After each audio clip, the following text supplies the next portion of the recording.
Hello friends, जैसे आपको पता है फाइनेंस मिनिस्टर ने अनाउंस किया है कि डायरेक्ट टैक्स कोड इंप्लीमेंट होने वाला है। उसके लिए कमेटी बनाई है और अगले 6 महीने के अंदर ये डायरेक्ट टैक्स कोड का इंप्लीमेंटेशन के बारे में स्टडी होने वाली है। डायरेक्ट टैक्स कोड डायरेक्ट आप समझने जाएंगे तो शायद थोड़ा सा उसमें आपको दिक्कत होगा, बट जो बेसिक टैक्स है, जो अभी इंडिपेंडेंस से लेके अभी तक जो रहा है, उन चीजों के बारे में आपको जानना बहुत जरूरी है।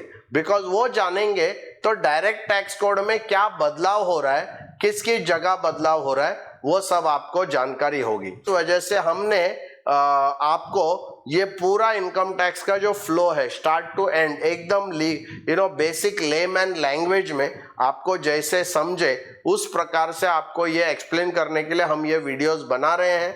आपके माइंड में अगर ये संकोच रहेगा या क्वेश्चन रहेगा कि अभी डायरेक्ट टैक्स कोड आने वाला है तो ये सब समझ के क्या मतलब है, तो ऐसा नहीं है। ये समझना जरूरी है क्योंकि ये समझेंगे तभी जाके आपको tax code, direct tax code समझने में इजी होगा। हेलो फ्रेंड्स, आज हम लोग डिस्कशन करेंगे 80GG सेक्शन में, जिसके बारे में आज बात करने वाले हैं। जैसे मैंने आपको बताया कि जो ग्रॉस टोटल इनकम है वो अलग अलग हेड्स ऑफ इनकम में जो भी आपको इनकम मिलता है उसका टोटल हम करते हैं, और उसके बाद चैप्टर 6 से डिडक्शन आता है। मतलब जो भी 80 से शुरुआत होने वाला जो सेक्शन है वो सब चैप्टर 6 में आता है। तो ये सेक्शन अलग अलग सेक्शन में अलग अलग वीडियोस में मैं उसके बारे में विस्तार में आपको बता रहा हूँ।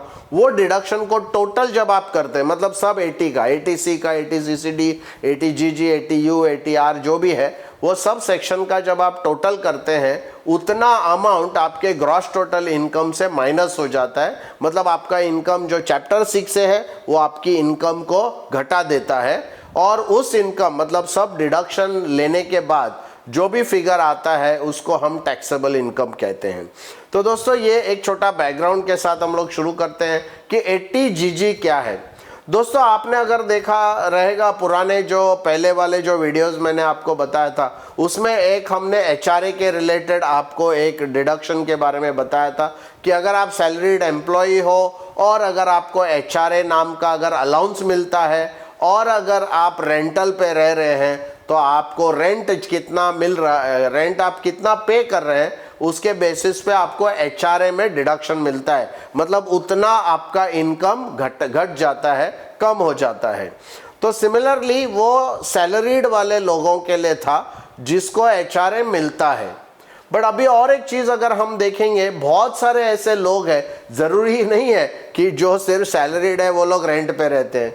तो दोस्तों ऐसे काफी सैलरीड लोग हैं जिनके सैलरी में अलाउंस, HRA नाम का अलाउंस उनको मिल नहीं रहा है सपोज, और अगर दूसरे प्रोफेशन जैसे जो बिजनेस एंड प्रोफेशन में है, या समझो हाउस रेंट का इनकम उनको अगर मिल रहा है, या खाली ट्रेडिंग करके कैपिटल गेन्स का अगर वो लोग काम कर रहे हैं, तो ऐसे लोगों के लिए भी हाउस रेंट अगर वो रेंटल पे रहते हैं उनको डिडक्शन मिल सकता है। मतलब जो लोग सैलरीड एम्प्लॉयज है जिसको HRA नहीं मिल रहा है, जो बिजनेस एंड प्रोफेशन में इनकम कमा रहे हैं या दूसरा कोई इनकम हेड में उनको इनकम अगर मिल रहा है, तो 80GG सेक्शन उनके काम का है, क्योंकि इसमें मैक्सिमम 60,000 रुपए का डिडक्शन आपको मिल सकता है। दोस्तों ये छोटा छोटा लगता है, बट अगर आप पूरे सब डिडक्शंस को अगर साथ में देखेंगे तो आपको ये पता चलेगा कि एक्चुअल आपको काफी सारा डिडक्शंस मिल रहा है। बट ये एक ध्यान रखने की बात है कि ये सिर्फ ओल्ड रेजिम में अलाउड है, न्यू रेजिम टैक्सेशन में ये डिडक्शन आपको अलाउड नहीं है। नया रेजिम, अगर आप न्यू रेजिम टैक्सेशन का चूज करते हैं तो ये डिडक्शन आपको अलाउड नहीं है। अगर ओल्ड वाला रेजिम आप कंटिन्यू करते हैं तो ही आपको ये मिलेगा। तो इसमें 60,000 रुपया जो है सालाना आपको डिडक्शन मिल सकता है। आपको 25% ऑफ टोटल इनकम मतलब 25% जो है वो आपको मिलता है, और रेंट जो आप पे करते हैं उसमें से 10% आपको टोटल इनकम का माइनस करना है। मतलब 3 फिगर आपको निकालना है, एक है 60,000 रुपया, दूसरा है 25% आपका टोटल इनकम का, और तीसरा है जो भी आप रेंट पे कर रहे हैं उसमें से 10% आप अगर माइनस करते हैं तो टोटल आपको जो है वो डिडक्शन आपको इसमें से जो भी फिगर सबसे कम रहेगा वो आपको मिलेगा। बट एक चीज ध्यान रखना कि इसमें एक इम्पॉर्टेंट बात है कि अगर आपका खुद का घर वो सिटी में या वो टाउन में है जहां पर आप काम कर रहे हैं तो फिर ये डिडक्शन आपको नहीं मिलेगा। और ये डिडक्शन मिलने के लिए आपको 10BA करके एक फॉर्म है वो आपको फिलअप करना पड़ेगा।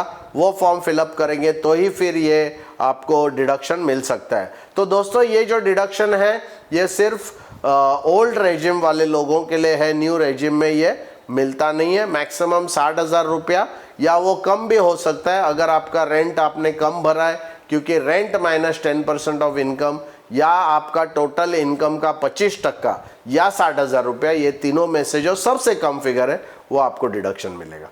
थैंक यू दोस्तों। ये जो वीडियोस आपको अगर पसंद आ रहे हो, आपको अच्छा लग रहा है, आपको काफ़ी सारा इंफॉर्मेशन और नॉलेज मिल रहा है बहुत विस्तार में, तो प्लीज़ मेरे चैनल को सब्सक्राइब कीजिए। ये जो भी बेल आइकन है उसको आप क्लिक कीजिए ताकि आपको नया नया जो वीडियोस आएंगे उसका नोटिफिकेशन आपको मिल सके। और साथ ही साथ कमेंट बॉक्स में ये इन्फॉर्मेशन आपको कैसे लग रही है वो बताइए।